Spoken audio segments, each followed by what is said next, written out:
एक बात बताता हूँ, इससे तुम डरना मत, घबराना मत।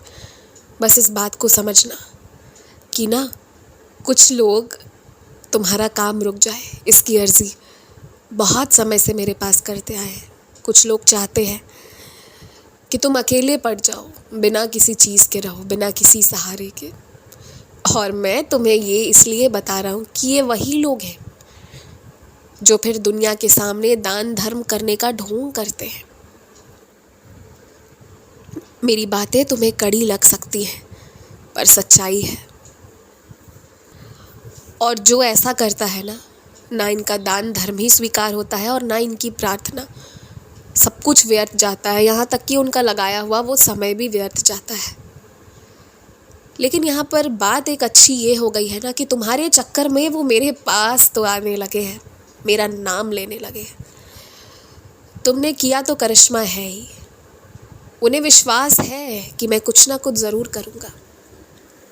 और अब जो मैं करूँगा वो बहुत अच्छा होने जा रहा है तुम्हारी ज़िंदगी के लिए, क्योंकि अब मैं उनकी बुद्धि, उनका मन तुम्हारे तरफ से हटा रहा हूँ, पूरी तरह से हटा रहा हूँ। लेकिन मैं तुम्हें शुक्रिया करना चाहता हूँ कि चाहे कैसे भी करके तुम मेरी शरण में बहुत से लोगों को ले आए हो। कुछ लोगों को अपने प्यार के कारण और कुछ लोगों को तुम्हारे व्यवहार से, तुम्हारे अच्छे व्यवहार से हुई नफ़रत के कारण। और आश्चर्य है मुझे कि अच्छाई को कोई इतना गलत कैसे कह सकता है।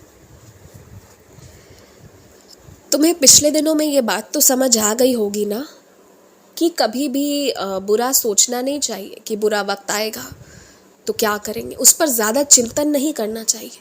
पर थोड़ी बहुत तैयारी हमेशा अपने तरफ से रखनी ही चाहिए, क्योंकि ज़रूरी नहीं है कि हमेशा बुरे वक्त के कारण ही काम रुके।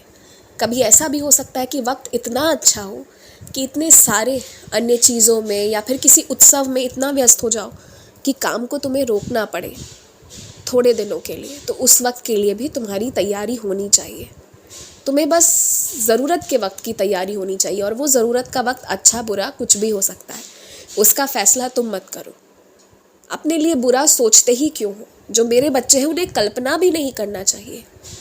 बाबा के रहते यदि वो बच्चे रोएंगे, कल्पना करेंगे बुरे वक्त का, तो फिर मेरे होने का क्या फ़ायदा। मुझे ये भी पता है कि तुम मेरे आसरे पर जी रहे हो, लेकिन अपना मन हटा लो। जहाँ तुम्हारे मन में थोड़ी बहुत भाव है ना कि मैं आऊँगा, मैं बदला लूँगा, उस भाव को हटा दो।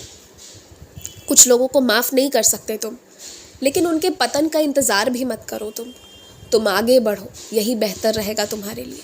उनके साथ क्या करना है ये तो मेरा काम है ना, और तुम्हारा विश्वास है ना मुझ पर, तो मेरे विश्वास पर अब आगे बढ़ो। तुम्हारा दिन खराब ना हो इसलिए सुबह उठते ही राम नाम का जाप करो, और उसके बाद ही बिस्तर से अपने पाँव को नीचे करो। उठने से पहले ईश्वर का नाम, सोने से पहले ईश्वर का नाम, बस यही करते जाओ। फिर कोई इतना सामर्थ्यवान होगा ही नहीं जो तुमसे टकराए। और हाँ, तुम भी अपने मन में कभी घमंड मत लाना, और गलत कभी करने का सोचना भी मत। और जो मुंह पे ले आते हो ना कि करना पड़े तो गलत कर दूंगा, वो मुंह पे लाना भी बंद कर दो, वरना ये शब्द तुम्हें नुकसान पहुंचा सकते हैं। जो टूटा दूसरों से है वो जुड़ेगा तुमसे। सुन रहे हो ना? जो टूटा दूसरों से है वो जुड़ेगा तुमसे। तुम बहुत महत्वपूर्ण कड़ी हो, इसलिए अभी तुम्हें रहना है, वहीं रहना है। खुश रहो।